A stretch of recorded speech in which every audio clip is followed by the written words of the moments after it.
Green Bodoland मिशननि गेजेरजों अदालगुरिनि कमाबारि गामियाव बिफां फुलि रानना होदों 37 नं धोनस्री ब्लक TCLCCनि मासिगिरि रुजुग्रा मोसाहारिया।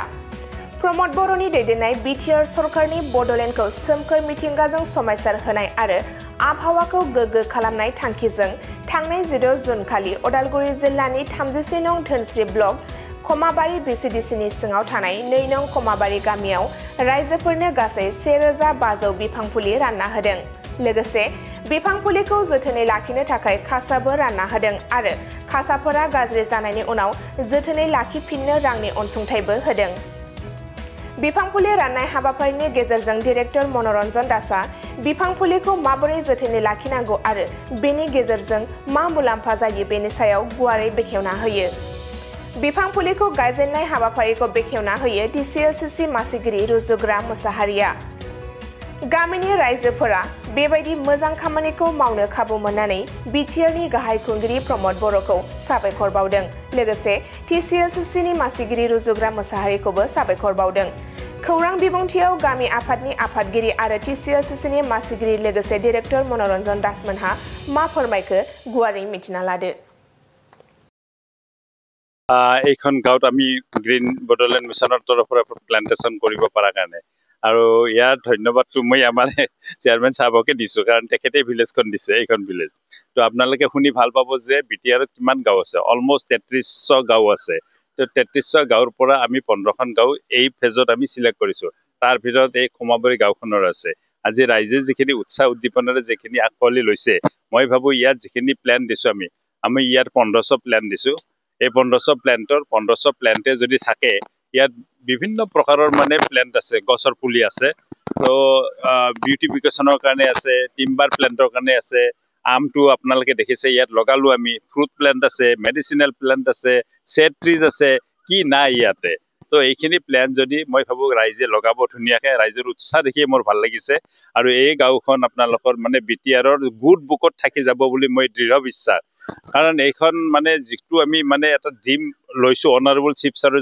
যিটো ড্ৰিম তেখেতৰ ড্ৰিমটো হৈছে কেনেকে বিটিআৰখন আমাৰ স্মাৰ্ট পিচ এণ্ড গ্ৰীণ কৰিব পাৰি তো স্মাৰ্ট পিচ ভাগে ভাগে মানুহে কাম কৰি আছে গ্ৰীণ টু কৰাৰ কাৰণে গ্ৰীণ বডলেণ্ড মিছনটো ক্ৰিয়েট কৰিছে যোৱা বছৰৰ পৰা তো যোৱা বছৰ আমি 10খন ভিলেজ এডপ্ট কৰি লৈছিলো সেইবোৰ এতিয়া প্ল্যান বহুত ডাঙৰ হৈ গ'ল আৰু এই বুলি আমি 15টা মানে ভিলেজ লৈছো প্ৰতিটো এমচিলে সমষ্টিক টাচ কৰি ফেলে আমি স্টেপ বাই স্টেপ কমপ্লিট কৰি লম এতিয়া যেতিয়া এখন গাঁও কমপ্লিট হ'ব প্ৰত্যেকৰ পৰা আকৌ নেক্সট মানে আমাৰ নেক্সট ইয়াৰত যেতিয়া আমি আকৌ মানে বাজেট পাই যাম তেতিয়া আকৌ তাৰ পৰা এখন দুখন গাঁও আমি বঢ়াই গৈ থাকিম তেনেকৈ যদি আমি বঢ়াই গৈ থাকো তো আমাৰ বিটিআৰত যিখিনি মানে ফৰেষ্ট এৰিয়া লষ্ট আছে সেইখিনি মই ভাবো আমি 10 বছৰ বা 15 বছৰত আমি মেকআপ কৰিব পাৰিম ধুনিয়াকে আৰু ৰক্ষণাবেক্ষণৰ দায়িত্ব মইতো গাঁৱৰ ওপৰত এৰি দিছো যেহেতু আমি আপোনালোকে দেখিছে ইয়াত মেনেজমেন্টৰ কাৰণে আমাৰ পইচা ধৰা আছে প্ৰতিটো মানে ইয়াৰত আমি 10000 কে সেকেন্ড ইয়াৰলৈকে আমি 20000 টকা মেনেজমেন্টৰ কাৰণে ধৰিছো যদি কিবা খণ্ডত নেট বিলাক বেয়া হয় হেতু মেনেজমেন্ট কৰিব পাৰিব আপোনালোকে ৰিপেয়াৰিং কৰিব পাৰিব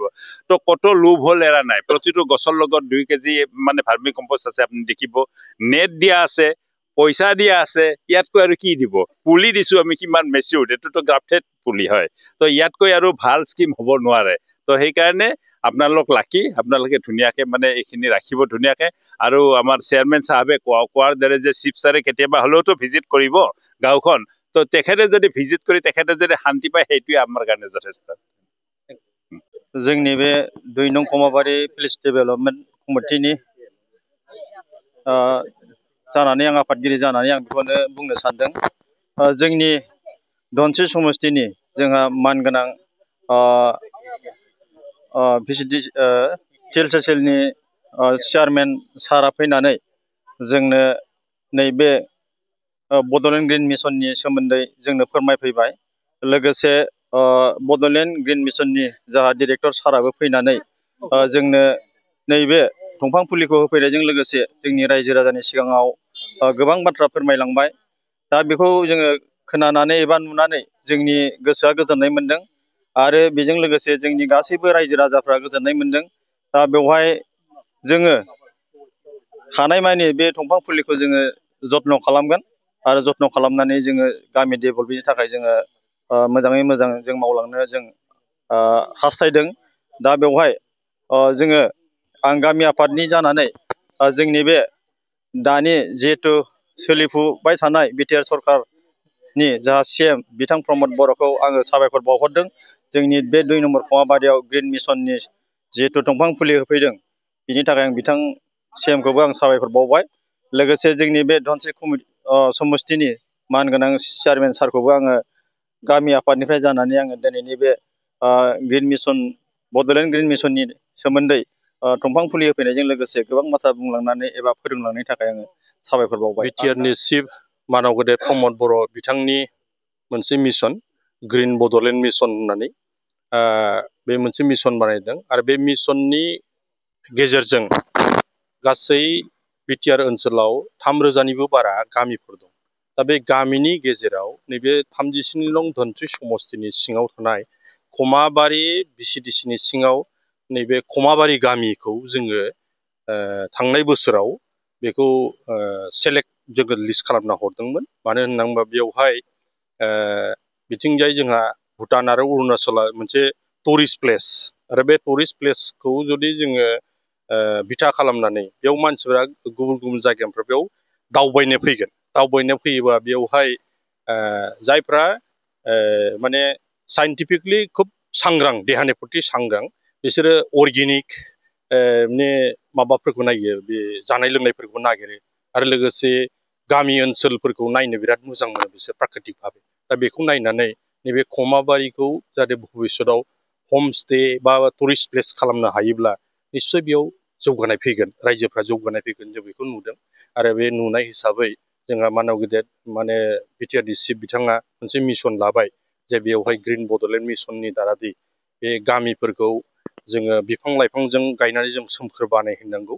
आरो फैबाय थानाय दिनफोराव जोंहा मिथिंगानि बे आबहावाया खोब माने सोलाय सोल' जागासिनो दं। फरेस्ट ओनसोला धंस जादों। दा बेखौ नोजोर खालामनानै फ्राय खम समनि गेजेरावनो खोब बेसे 10-12 बोसोरनि गेजेरावनो जोङो गामि ओनसोलफोरखौ जों दंफां लाइफां गायनानै सोमखोर जों खालामनो हागोन। जों बेखौ माने नोजोर खालामनानै जोंनो बेखौ हरदों आरो। दा बेवहाय खमाबारि बे गामिनि रायजो राजाफोरखौ आं खोब मोजां मोनदों आरो लोगोसे डिरेक्टर बिथां दासखौ आङो धन्यबाद होदों। बेयाव जेसेबांखिनि जोंहा दिनै गासै 1500 जोंनो दंफां फुलिफोर होबाय।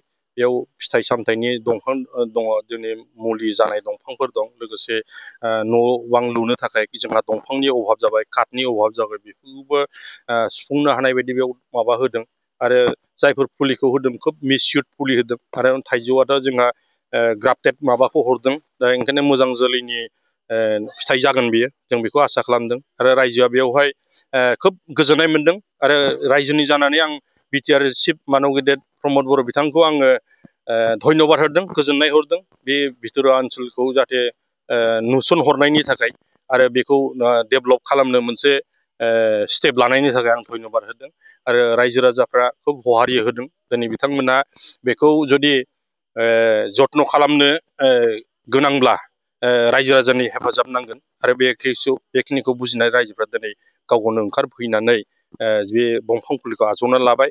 आरो दा बेखौ माने होबथानो थाखाय बा मोजाङै फेदेरनो थाखाय दिनै बेयाव नेट हरदों। आरो बेयाव मेनटेनेन्सनि थाखाय बोसोरसेयाव 10,000 खरि होगोन होननानै बिथांमोना जोंनो फोरमायलांदों। आरो बे हिसाबै दिनै एसे एनै खरसाबो होलांबाय। ओंखायनो रायजो राजाया खोब गोजोननाय मोनदों। आरो बड'लेण्ड जे माने ग्रिन मिसन बेयो मोजां साक्सेस जाथों। भबिष्यतआव रायजो राजाया बेखौ लानानै जाहाथे